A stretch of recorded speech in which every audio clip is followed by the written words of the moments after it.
I'm exhausted. What a game. I just got doused from behind by the biggest ice bucket from my son. That was the coldest thing I've ever experienced in my entire life. So he will get it. He's still in college, so he's still on the payroll, guys. So he doesn't understand. He thinks he's slick, but I'm still trying to gather myself. But what a win. I'm just so proud of my guys. It's been a tough couple weeks, and anytime you go through this league, every team in this league puts a lot into every single game. And when you have a couple week stretch where you don't win, it's hard, and you gotta just keep fighting. And we've had an incredibly difficult schedule with the teams we've played in our league. And we just tried to tell our guys, even though we were 1-4, we had 3 of 5 on the road. So really, we were only kind of one game behind in terms of giving up the home game to Michigan State. And, there's still so much to play for, but we needed to win tonight. We needed this in the worst way. So many great performances against a really good team. They're very difficult to play against, not only because of what they do to you offensively, they're mixing in matches of defense. Kevin's always done a great job of that with pressing and playing matchup zone and then switching to man. And you can't really run plays against them. You just have to play basketball and make plays. They take you out of running plays and you just have to make plays. So, I thought our ball security, we had 13 turns, which is probably a few too many, but really proud of Jalen Leach's ball security, against that pressure all night, 6 assists, 1 turnover. Really proud of Ty Berry. We chose to bring Ty off the bench. It wasn't a demotion. It was just kind of a reset. Everybody knows Ty's been struggling a little bit. And, I just thought maybe just to change your scenery to start the game, come off the bench, sit that first 3 or 4 minutes, kind of get a feel what's going on, come out and just might shake it up a little bit. And he really responded, 15 big points. And, what can you say about Nick and Brooks, man? Those guys they're just competitors. They're warriors. They just battle. It doesn't always look pretty with those two, but man, you want those guys on your team. They're just winning tough dudes, and they were both awesome tonight. Does this win feel a little more special considering, this season you guys have been on the other end of all these close battles? Yeah, it was huge. We deserved it. We deserved it, guys. We get a 4-point play taken away from us that cost us a game against Butler. A guy makes a 40-footer, same exact, it was Knicks was a little closer, but it was basically the same. They had 0.5, we had 0.7. Hopefully that'll even it out from the sting of that Iowa loss. But, the goaltend call at Penn State, we'd had 3 kind of just gut-wrenching, tough losses. So, for us to come home and be in that situation again and get the win, it was huge. We couldn't afford to go to 1-5. Our guys know that. We have still aspirations of climbing ourselves. There's 20 games. There's a lot of games left in this thing. It's a long season, but you can't let your season get away from you by losing 4, 5, 6, 7 in a row. And so we knew tonight after losing to Michigan State, we had to figure it out, and it was really tough. And Maryland's a heck of a team, and just awesome win for our guys tonight. Tonight was Brooks. He scored his 1,000th point. It's a great bounce back game overall. I know you're in the middle of the season, like you said, but do you ever take a moment to reflect on what he's meant to the program and reaching that benchmark? I love Brooks Barnhizer. He's the epitome of, he's everything I want a player to be. He immerses himself into competition, immerses himself into the game. He's a warrior, and he plays both ends. He rebounds. That fall he took at the end of regulation. The guy is just an absolute warrior, and what he's meant to this program the last 4 years and helping us kind of create an identity for Northwestern basketball. And there was a lot placed on Boo for that, and rightfully so. Boo was the leader of that, but we don't get to where we are now without Brooks Barnhizer and what he's done the last 3 years. And for what he had to go through getting hurt this summer season getting off to a late start and having to kind of get himself back and deal with that. And he's just a heck of a leader. And you want guys on your team like that. Like I'll go to war with a guy like that any day of the week. And more often than not, good things are going to happen. Coach, that baseline out of bounds play you drew up at the end, could you talk a little bit about that and why you decided to go to Nick especially? Yeah. First of all, Coach James is as many people know who follow the program. Coach James takes care of our special situations. He does all our out of bounds. He does our side out of bounds. He does our underneath out of bounds. He does our special at full court. We depart and play from years ago, home run plays, things like that. That's his thing, man. He's been doing this for 50 years. And I know he's better at that than me. So I gave him the board. I said, hey, draw it up. Let's win this thing. And basically, we just had some curling action. It's a play we run a lot, but we wanted to have 3 out. And they do a lot of switching. And the guy who's out of bounds has a tendency to turn and kind of try to find. So we wanted to have multiple actions so the inbounder's man couldn't just turn and find one guy. So, we had Ty on the first curl. We actually ran it in the first half. And Ty actually got an open layup and missed. He was the first curler. And we went back to it. It's a play we've run many years, and it's kind of a short clock go-to. And, we kind of looked at each other. Do we want to run? We want Nick or Brooks to be that guy. And we all kind of just said Nick, no rhyme or reason. I guess I'll take credit for that part of it. But, Nick's so good in those little mid-range. I mean, I don't know how many people could make a shot like that, kind of for a lefty, kind of fading to the corner, going across his body. But when I'm a big believer, guys, in the basketball gods, and I feel like when you do things right and you invest in the game the way you're supposed to, that, you deserve some good fortune. And this group has had some bad fortune at the end of games that were a little bit unlucky. And tonight we deserve that one because we invested a lot into this game. Coach, can you talk a little bit about some of the different combinations you had of players on the floor? I know there was a part of the second half where you didn't have a center out there, and then there were other times Keenan saw extended minutes. Is there any particular group you see clicking? Yeah, I mean, it's game by game. As I say to you all the time, they present a lot of problems because of Queen's versatility. So it was hard when Reese wasn't in the game, and Reese is a great player, as you guys. I mean, he's fantastic as well. They're an unbelievable duo at those spots. But Queen is really unique with his ability to face up and make shots, and you don't really want to get disconnected from him. So we wanted to keep a smaller guy on him and kind of live with him trying to back us down and trying to run a double team at him once he got to the paint. So there were lineups where it was Queen and Gapari, number 6, who's kind of like a big wing. And Queen was in there one time with 4 guards. So that's kind of why we matched up small to their lineup. It was more about who we were playing against. I thought Keenan's minutes were big, especially with Matt getting that quick third foul in the second half. Keenan being able to come, his energy's infectious. He blocked 3 shots, got a couple offensive rebounds, got a huge tip out that led to a 3 in the second half. And, it was good to see him get out there and give some positive minutes. And even Blake Barkley, I mean, we had both big guys in foul trouble. And so that last 2 minutes of the half, we called on Blake, and, he came in and did a good job. I know he had a couple fouls, but he manned the fort, and we got to half with the lead. So, everybody, it's all hands on deck with this group, and I want everybody to be ready to play.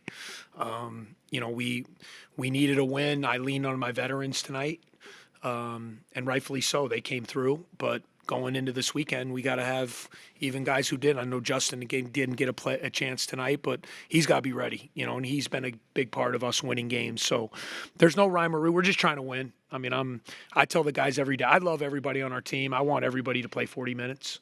But, a coach, when you get in that battle, you're trying to win. And so you're just trying to figure out how to match up, how to attack them, how to defend them. And that's kind of what goes into the different lineups on the floor. Any more questions? Coach, when was the decision made during the week that Angelo was going to start over Ty, and just what were those conversations like with Ty, considering he's a 5th-year player in the program? Yeah, I just felt after Michigan State, we needed to just shake it up a little bit. That was my decision. I mean, obviously I lean on my staff, but I think I know Ty as well as anybody. We're very close. He's a big part of my family, and I feel like I know him, and I know how important he is to our team with his energy and what he brings. And so I just thought it was something I wanted to try. And it doesn't mean he's going to come off the bench the rest of the year. But I just thought for this game, and Angelo had been doing a really good job. He had brought some good minutes. He had brought some offensive punch. He had a big game at Purdue. He did some good things in 10 minutes the other night against Michigan State. And I just wanted to give him a chance with that first group. And I thought he did well tonight. And he's going to be a freshman at times. But it was just kind of a gut feel like, hey, let's just take a look at that. And it doesn't work all the time. But tonight I thought it did. Questions, Matt? You mentioned Brooks took that really hard fall heading into overtime. He also seemed to kind of land awkwardly in the bit after a big dunk earlier in the game. Are there any long-term concerns there right now? No, I mean nothing that I can speak to right now with our medical staff. I mean he came back and played the game. If as long as the medical staff says he can be out there and he's telling me, Coach, I'm good. He's coming off an injury, though. I mean, I told you he had a serious injury this summer that sidelined him for 3 to 4 months, and so he's still dealing with the after effects of kind of coming back from that and trying to get his legs underneath him. But he's just such a competitor. He doesn't want to come out. Like, he was mad at me. I subbed him twice around timeouts in the first half. There was like. It was like 12:50, I think, in the first half, and maybe then 4 minutes later, it was like 8:50, and I wanted to just get him a minute with the media, and he's making faces at me like, Coach, what are you doing, taking me out of the game? So, no, I'm sure he's dinged, no question. That guy, he'd be a heck of a middle linebacker. I don't want Braun coming and knocking on my door late tonight, because that guy is. He's a heck of a he gets his money's worth, full contact sport out there, basketball. So I think he's going to be okay. You guys were 3-0 in overtime this year. How do you guys just keep winning in those situations? We just have a magic potion that when it gets to I kind of get it out. I have a special bottle, the overtime bottle, and I kind of just douse the guys with it, and I'm just like, guys, overtime, it's our time. No, we just have tough kids. When you get to overtime and you've battled for 40 minutes, it's like, okay, it's another 5 minutes, and you got to dig down and you got to fight. And give Maryland a lot of credit. I mean, they kept coming back every time we got a little lead, and then they got the lead, and we had to come back. I mean, thought it was a heck of a game, and it wasn't pretty all the time, but I thought it was two teams playing really hard and competing really hard, and fortunately, we were 2 points better. Nick, can you just walk us through from that timeout with 0.7 seconds remaining in that final play, just what was going through your head, and walk us through the play that happened that was the game winner? Yeah, so as soon as they drew it up, and they told me it was for me, I just asked God for, guidance to make that shot. So, and, I have to give all the glory to him that it went in. But yeah, just the faith that my coaches and teammates have. We 100% could have went to Brooks, and he probably would have made it too. But, I'm grateful they did go to me, and I'm just grateful we won. That play, like, obviously it's cool, but it does not define the game at all. There was so many people who had to make big plays. Brooksy, obviously, double-double, I think. Ty, great game from Ty. Keenan played great minutes, I thought. So, yeah, it was just an all-around performance. Brooks, your 1,000th career point tonight. How does that feel to you to finally reach that milestone? It's super cool. I mean, just to, come to college. I remember a really cool conversation with B-Mac, Ryan McIntosh, of course, when I first got here as a freshman. And I was facing some adversity. Like, I wasn't playing. I was hurt. And we went to Bat 17. Like, we were just getting something to eat. And he told me, like, look, like, I believe you're going to be a 1,000-point scorer. Like, here, like, don't get discouraged. Like, I know you're going to be a really good player. Like, I just kind of – it was kind of a full circle moment, and then after the game, just hugging B-Mac, it's like, man, like, you told me that, like, before I, even look like I could play basketball here, honestly. So it's just a testament to our program and, like, how much we love each other and everything. So it means a lot to just join that company. Audrey? What were some of the conversations like going into today's game? I mean, it's not often that you guys lose 3 consecutive games. So how were you able to bounce back tonight? Yeah, definitely had to just, try to protect home court. We let one slip with Michigan State here.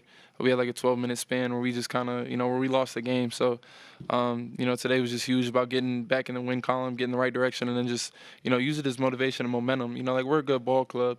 And that was what, Coach's message was to us before the game. Like, don't get discouraged. Like, we have a, 20-round bout. Like, we just have to win, half or a little over half, and we'll, get where we want to go. So, we just can't get discouraged. And just, hopefully 1 turns into 2, turns into 3, and we got back in the right direction today. Matt?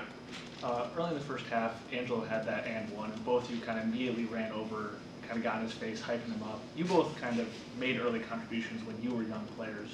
What was that moment like for you guys? What are you saying, and how has the leadership role kind of taken shape for you? Yeah. So, Jello obviously missed his first shot, and we saw him get a little timid, so both of us had to talk to him and just say, we have a lot of confidence in you. We know you're a freshman, but you're a stud. Couple plays later, he gets a huge and one.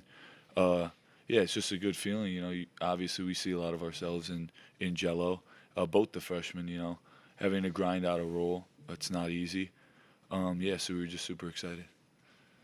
The middle? You guys have had a lot of really close losses where luck maybe hasn't gone your way. How good did it feel to finally be on the right end of one of those? Yeah, it felt great because, I think today, even in the crunch time, sure me and Nick were thinking about, like, back to Iowa where, we stormed back, got the lead, lost on a, whatever footer, crazy with like a .7 left. And then, we go to Butler where, our and 1-3 should have counted and, we would have been up and probably win that game. So it's just nice to, win a clutch time game because we haven't won one of those this year. And, that's kind of like our staple. Like, we usually win close games and, grind those out. So it was really good to, get one of those and kind of get it under our belt. So now we know that, we have the confidence to go do it again. Brooks, you seemed to land a little funny on that one dunk, and there were some rumors out there earlier this afternoon that you might have tweaked your foot in practice. Is everything all right there? Yeah, everything's good. Yeah, it's just something I've been playing through all year, but, I felt like I played decent today. So, yeah, I was all right. Zach? So the Welsh-Ryan got pretty loud tonight. Your 3rd overtime win at home. What can you say about Wildside in terms of just getting you guys hyped up for these close games? They mean everything to us. I think that I don't know what our home record is over the last 2 years. I know it's really good, and I think they're a huge part to that. Every time that we come in here, we know that we're going to have, essentially like a 6th man on the court with us all the time because, of how loud it is and, how good our crowd has, become. So, we just want to keep encouraging people to come out and support. And, it's fun to be in here on a Thursday or like any day of the week. Like, it's just fun, and our school is so close because, it's not a huge school. So, like, we know the students that are there. Like, we know a lot of the students that come to the games. They're in our classes. We see them because, we do go to class. And, it's just really fun. So I just love to be here and love to keep playing in front of them. Time for a couple more questions. Henry? How does a win like this kind of boost your morale heading into the next game? You guys got to head up to Ann Arbor. That's a tough task. That's Michigan. Yeah, we just go one game at a time. And, looking back at the last 2 games, Michigan State and Purdue, although we lost, same thing with Iowa, although we lost those games, we learned things from them and we get motivated by them. And just as much as we get motivated by a loss, we get motivated by a win because we now see a trajectory for this team, that we want to go back to March Madness, obviously. That's our goal, and we just have to take it, sometimes you want to look at, like, multiple games ahead and be like, we have to beat this team. Like, you can't do that. We have to win. We have to focus on every single game and give it our all every single game. And tonight, I think we gave it our all. For either of you guys, Coach Collins mentioned that it was actually Coach James who drew up that final play. Can you guys just talk about your relationship with him, the confidence that you guys have in him to be able to call up the plays in situations like that? Yeah, I'm not gonna lie. He did call up the play, but when it was .7, we called the time, of course, we were going there, and I actually told Coach James to run line tight, and he winked at me. And then he was like, he winked at me because we had the same situation against Penn State where we ran like a new play, and Lion Tide had been working a lot. And we probably should have ran. He told me we should have ran that play, Penn State, when we turned it over at the end, and we ended up having a foul. But I just looked at him and said, like, let's run line tight. Like, it doesn't matter who it's for, but like, let's run it. And then, we were gonna go with Nick, and he hit the game-winning shot. So I'm not trying to take credit for it, but I am. It was a great kind of like little like funny moment that he winked at me, and then he was like, all right, we're gonna run line tight, and I was like, all right, bet. And then I told Nick to go in the game, and he did. All right, gotta wrap this up. All right. Thank you. Thank you. Thank you.